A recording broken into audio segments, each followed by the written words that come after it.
วัสดีครับประเด็นครับครับสวัสดีเอฟซีที่นี่ที่ชาวบ้านครับผมแล้วก็ที่เรียบง่ายเนาะผู้ที่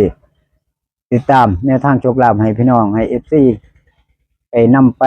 เสี่ยงโชคหรือว่าพิจารณาใส่ดุลพินิจเนาะว่าผิดหรือถูกก็เขาก็บ่สามารถสิ่งรู้ได้เพียงแต่ว่าทำเป็นเพียงแนวทางให้เอฟซีให้พี่น้องได้นำไปวิเคราะห์เบิ่งหรือว่าใส่ดุลพินิจเบิ่งว่ามากก็เฮาจังคอยตามก็คือว่าเป็นเพียงแนวทางให้ใส่วิจารณญาณในการเบิ่งเนาะในการรับชมนำก่อนสิสำหรับ FC เนาะพี่น้องผู้ที่เขารับชมก็อย่าลืมก็กดไลค์กดแชร์ให้กำลังใจในเด้อผู้ที่หาแนวทางหรือว่าโชคลาภให้พี่น้องให้ FC เพื่อเป็นกำลังใจกดไลค์กดแชร์หรือว่ากดติดตามให้ในคนละไลค์คนละแชร์ก็ขอขอบคุณ FC ทุกท่านทุกคนที่เขาติดตามหรือว่าให้กำลังใจมาโดยตลอดเนาะก็ขอขอบคุณทุกท่านทุกคนมื้อนี้ก็ได้มาตามแนวทางให้ FC ให้พี่น้องถือว่าก็หลายๆรอบเนาะที่ผ่านมาก็บ่ได้แนวทางเพื่อนบ้านแต่แนวทางเพื่อนบ้านที่15ตุลานี่แหละตุลาก็คือวัน13ที่ผ่านมาแต่ก็บ่ได้มาเฮ็ดคลิปเนาะก็บ่ได้ลงคลิปให้พี่น้องเบิ่งก็ถือว่าเมื่อคืนก็ถือว่าได้โชคอยู่ดอกว่าไทยก็ดูออกใจเนาะคันบ่ได้มาถ่ายทำบ่ได้มาเฮ็ดคลิป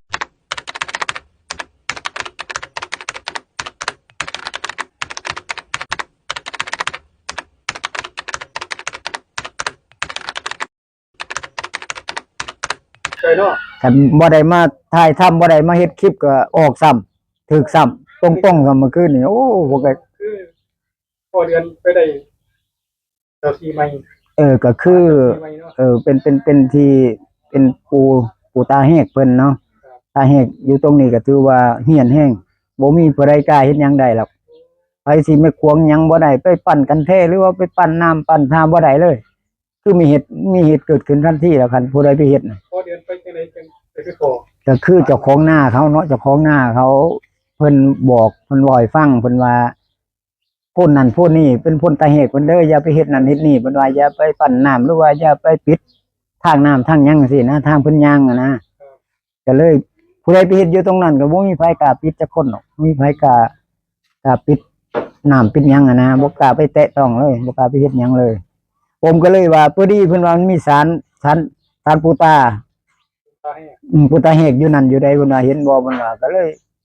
ผมไปกับหลายมืออยู่เนาะผมก็เศร้าหน้าเพิ่นเฮ็ดอยู่นั่นนะก็เลยส่องเบิ่งก็แต่ว่าก็ในทางย่างนั่นล่ะมันหากผมก็บ่ได้สังเกตเบิ่งเห็นแต่โพนเห็นแต่ต้นไม้ที่แต่ว่าบ่เห็นตาแหกไปเมื่อวานส่องเบิ่งก็คักแม่นอีหลีว่าคือเจ้าของหน้าเพิ่นบอกว่ามีพ่นตาแหกอีหลีแต่เป็นพ่นตาแหกแบบห่างๆดอกมันต้นแล้วเนาะสังกะสีมุงคุ้มไว้ตั้งแต่สมัยใดดอกโอ้ก็เลยว่าลองขอโชคขอลาภเพิ่นนะว่าเลยแต่บางที3บ่ได้เฮ็ดคลิปที่แล้วเสียดายอยู่กันได้เฮ็ดคลิปพี่น้องก็จะได้มีโชคมีแต่มันในเพจหัวหน้าส่งอยู่มั้งอันนี้ที่นี่ที่ชาวบ้านก็ได้เฮ็ดอยู่ดอกวันที่13เนาะนี่วันที่13คือผมก็จุดธูปเนาะจุดธูปนี่ล่ะได้ก็คือ794ซำนี่ล่ะผมก็เลยตัดให้เจ้าคู่ให้คือ799474แค่นี้เองเนาะเลข3ตัวนี่ล่ะมันมีอยู่ซำนี้แต่หากบ่ได้เฮ็ดคลิปบ่ได้เฮ็ดคลิปให้พี่น้องได้เบิ่งก็บ่คิดว่ามันสิออกดอกแล้วผมก็เลยว่าแต่เลยว่าที่ตรงนี้ก็คงสิมีความเมตตาว่าคงสิช่วยเหลือเนาะก็คงสิสงสารก็เลยได้ไปขออีกนี่เป็นรอบที่2มื้อนี้มื้อเช้าเนาะตัวนี้เป็นรอบแรกแล้วก็เป็นครั้งแรกนำที่ว่าไปตรงนี้นี่เนาะผมก็บ่ฮู้ได้ดอกว่าเพิ่นสิให้ไปเรื่อยๆหรือว่าจังไดหรือสิให้แค่นี้ก็บ่ฮู้แต่ผมขอเพิ่น7งวดแล้วล่ะผมว่าถ้าได้7งวดนี่สิมา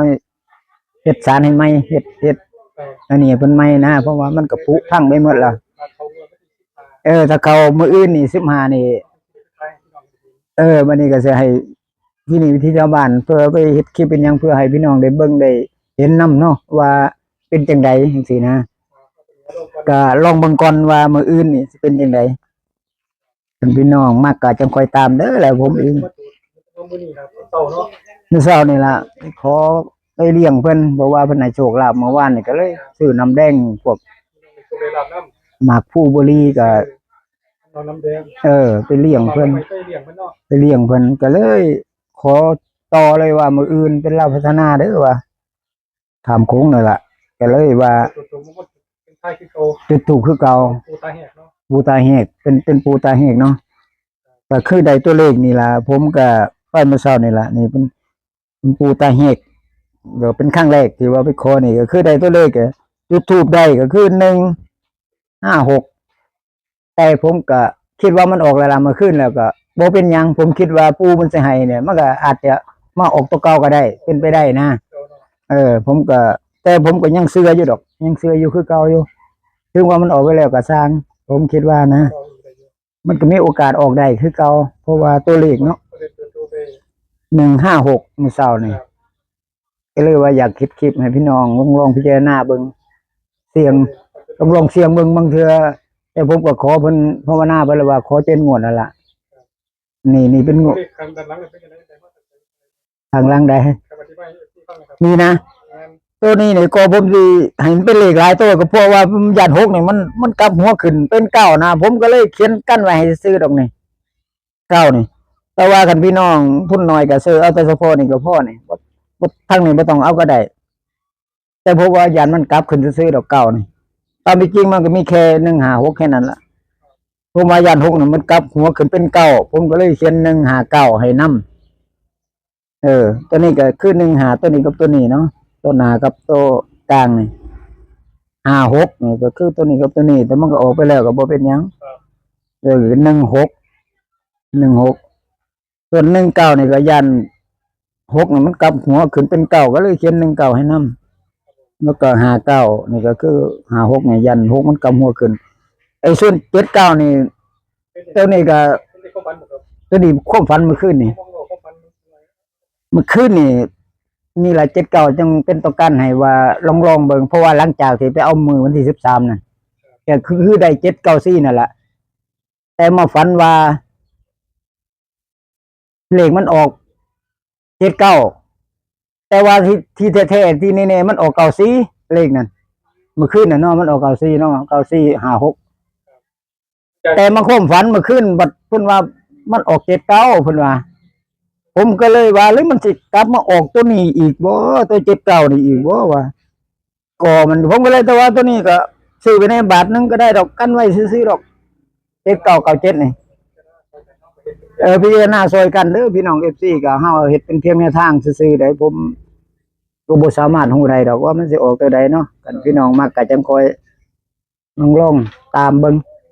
เล็กๆน้อยๆถือว่าเป็นงวดที่2ก็รอลุ้นเบิ่งว่ามื้ออื่นนี่ถ้าว่าปู่ตาเฮกนี่เพิ่นให้โชคให้ลาภหรือว่าเพิ่นสิให้7งวดคือว่าเนี่ยก็อาจสิเข้าก็เป็นไปได้มื้ออื่น มาเนาะ ถ้าเบิ่งวันที่15รอลุ้นวันที่15เนาะเพราะว่าวันที่13บ่ได้เฮ็ดคลิปก็ถือว่า15นี่ก็คือเป็นรอบที่2ถ้า แม่ว่าเลขออกแล้วเฮาเอามา บ่เอาแบบนั้นเนาะก็คือว่าเอาความจริงมาเว้ากันเลยผิดคือผิดถูกคือถูกหลุดคือหลุดเฮาบ่ต้องเลขมันออกแล้วไผก็เว้าได้ดอกผมก็เว้าได้คือกันล่ะคันเว้าคันเอาแบบนั้นแต่ว่าตัวนี้เอาตามความเป็นจริงนะตามความเป็นจริงเลยสิผิดหรือถูกก็บ่เป็นหยังก็ถือว่าเป็นเรื่องปกติเนาะเป็นเรื่องธรรมดา เป็นแม่ข้างเขากันได้ เป็นเพียงแนวทางก็ใส่วิจารณญาณการเบิ่งการชมสิผิดหรือถูกก็ขอบ่ฮู้ผมก็บ่สามารถฮู้ได้เลยผมก็ได้แต่อาศัยขอสิ่งศักดิ์สิทธิ์เพิ่นนั่นล่ะปู่เพิ่นหูแก้วตาทิพย์ ตาแห้ง ปู่ตัวนี้เป็นปู่ตาแหกเป็นขอครั้งแรกแล้วก็แต่มื้อเช้านี่เป็นครั้งที่2เนาะรอบที่2แต่สิเข้าหรือสิหลุดก็รอลุ้นเบิ่งไปนำกันวันที่15นี่ครับ แต่ว่าผมว่ามันก็คันลาวเนาะส่วนไทยรัฐบาลไทยก็ผมก็คือสิ ไว้ดีดีกว่า เอาใบนี้เลยแหละเพราะว่ามันก็ใกล้มือแล้ว15มื้ออื่นแล้วเนาะหรือว่าสิไปขอใหม่ก็บวกกับลาวเลย งาน เอารัฐบาลไทยกับลาวนั่นก็ตัวเลขเดียวกันนี่ล่ะพี่น้องก็ บวก ใช่ ให้ครับเป็นเราพัฒนาบวกให้เลย บวกแน่เนาะเดี๋ยวสิว่าเลขลาวคือบวก เอา15 16เออ การนอนตอนเล่าไปเลย รัฐบาลไทยเนาะต่อรัฐบาลไทยไปเลยเพราะว่ามันก็มือเดียวกันโมเมนต์มือเดียวกันแต่มันก็ใกล้มือแล้วเนาะมันก็อาจสิเรื่องระบุเรื่องระบุ 16มาไทยเห็นว่าเอาพัฒนาบวกไทย โอ้บวกไทยเลยเนาะแม่น เป็นใบเดียวกันเลย ตัวเลขเดียวกันนี่แหละเอาลงไปเล่าก่อนก็ได้ครับก็ รัฐบาลไทยให้ก่อน แมนพี่น้องเบิ่งก็เบิ่งเด้อเพราะว่านี่ก็คือ15เป็นลาวเนาะ16ก็เฮาก็ตามรัฐบาลไทยนำเพราะว่าตัวเลขตัวเดียวก็คือสิบ่ได้มีตัวเลขหลายก็ให้ FC เบิ่งแล้วก็ใส่ดุลพินิจแล้วก็ซอยกันพิจารณาเบิ่งผมก็อยากให้พี่น้องให้ FC อยากให้มนุษย์กลับไปนะ โอ้ยบ่อยากให้มันลดเลยพยายามจะว่าซุมื้อพยายามก็สิไปหาหม้องนั้นหม้องนี้ว่าเพื่อให้ตัวเลขหรือว่าโชคลาภให้พี่น้องเพิ่นได้มีอยู่มีกินมีใช้มีสอยแน่ว่าผมเองก็คือกันนั่นล่ะบ่แม่นแต่ FC ดอกผมเองก็พอได้มีอยู่มีกินแน่ว่าก็เลยไปขอแต่เมื่อคืนก็ถือว่าก็ได้โชคก็ถือว่าก็ยังใครแน่อยู่ยังใครนี่ล่ะค่า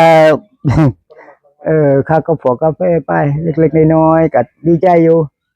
ก็เลยมื้อเช้าก็เลยได้ไปอีกซื้อน้ำแรงหรือว่าหมากพลูหยังบุรีไปเลี้ยงเพิ่นก็ต้มขนม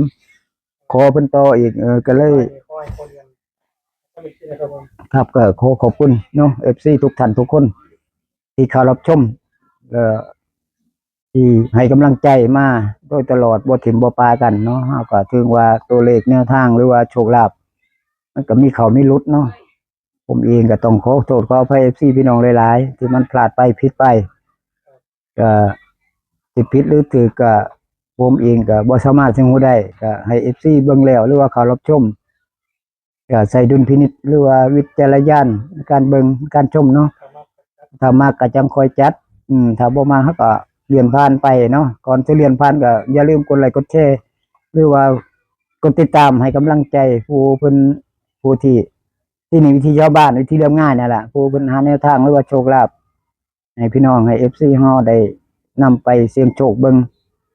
ก็ถือว่าให้กำลังใจกันไปสู่นำกันไปเรื่อยๆเนาะคือผมเองก็ขอขอบคุณพี่น้อง FC ทุกท่านทุกคน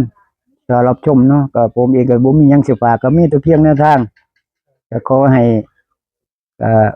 บารมีเนาะสิ่งศักดิ์สิทธิ์หรือว่าเจ้าที่เจ้าทางก็ดีแม่นางธรณีก็จงดลบันดาลเด้อโชคลาภก็ให้ FC ให้พี่น้องได้มีโชคมีลาภเปิดการเงินการงานหรือว่าขอให้ดวงเฮงปังๆทุกท่านทุกคนในวันที่15ตุลาคม2568นี่ก็15 16เป็นลาวพัฒนากับบวกกับรัฐบาลไทยนำพี่น้องก็เบิ่งแล้วก็พิจารณาแล้วก็ใส่ดุลพินิจเบิ่งเนาะขอให้มันๆขอให้ปังๆขอให้มีโชคมีชัยร่ำๆรวยทุกท่านทุกคนสาธุพี่น้องแคปไว้ในเด้อเพื่อกันลืมเพื่อครับสวัสดีครับ